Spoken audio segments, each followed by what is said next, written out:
So the second part first.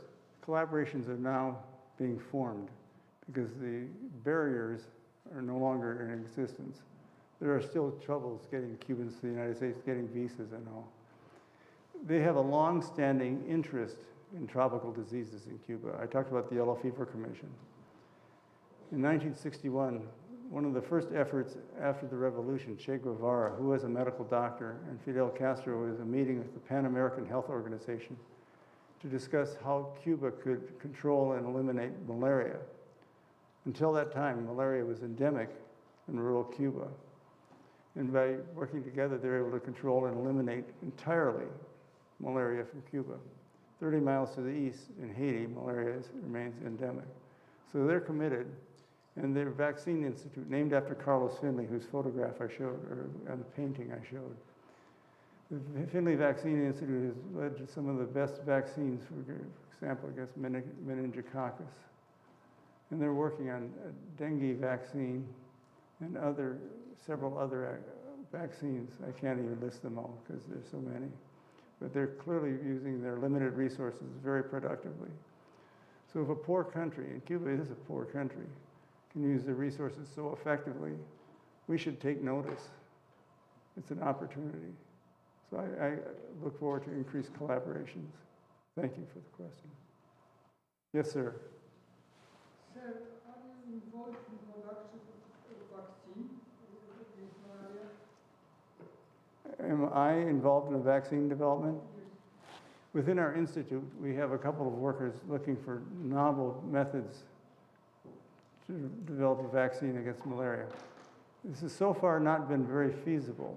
There is a vaccine which has been licensed by the European health agencies, which has some partial effect. It's temporary, and it reduces the possibility of having the severity of malaria, but it's partial. And it is not universal. Instead of being 99% effective of developing the disease at all, which the polio vaccine did, the malaria vaccine reduces the incidence by about a third. So it's not enough. Improved methods should be tried, and I'm pretty optimistic success will be achieved. But we have to look for other methods as well. If we could trick the mosquitoes to make them impermeable to the malaria parasite so they don't pass it back to us, it's quite feasible. And using the microbiome of mosquitoes, we've been able to make simple nectar feeders where the mosquitoes are then infected with normal organisms which prevent them from passing on malaria. So simple techniques could have a role. Vaccine is a laudable but difficult challenge, but we certainly are pursuing it. Right in the aisle, there's a hand up. One name did not mention with the letter is Bill and Melinda Gates. What am I missing? Well, Bill and Melinda Gates Foundation is wonderful and generous in their support for malaria, both for research and for aid provision. They distribute $182 million in malaria research funds every year. I'm actually one of the malaria advisory panel members for Bill and Melinda Gates. So it's certainly responsible for some of the wonderful progress that's being made. But even the Gates Foundation has finite resources, and they have several other activities they're involved in. So we should be most grateful that the wealthiest couple in the world is choosing to use most of their wealth for global health challenges like malaria. Yes, sir.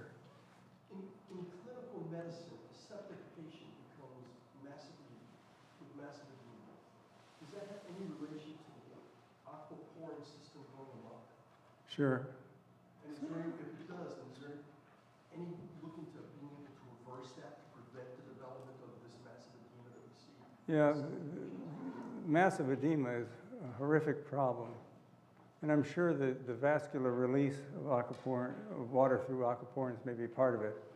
But water also escapes through other mechanisms and can escape between cells in an epithelia if the barrier is disrupted. So you can have transcellular through the cell water movement or pericellular water movement around the cells. And I suspect in the edema of sepsis, it's some of each. So understanding the aquaporins may help us understand how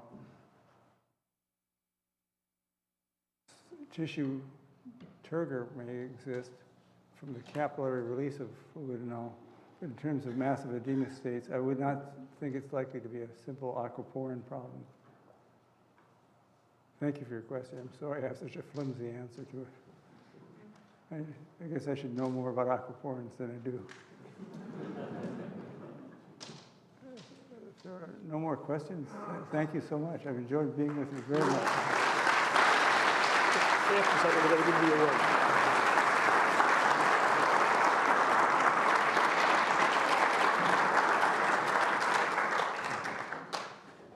So I'm going to ask Marion to come up, and as we do every year, on behalf of the Princeton Regional Chamber of Commerce, Princeton University, the Woodrow Wilson School of Public International Affairs, and the Einstein Family Trust, I'll let you present. We are thrilled to present you with the 22nd Annual Einstein Memorial Lecture Series Award. Wow. Congratulations.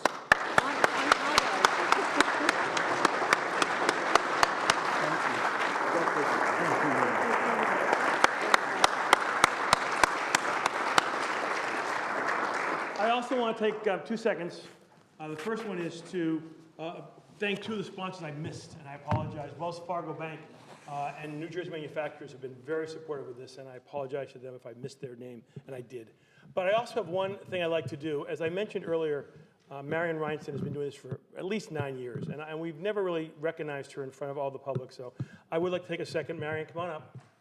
And Kara, to give you at least some small token of recognition for all you've done for the Einstein Memorial Lecture and for this region. Thank you very much. Give her a hand, everybody.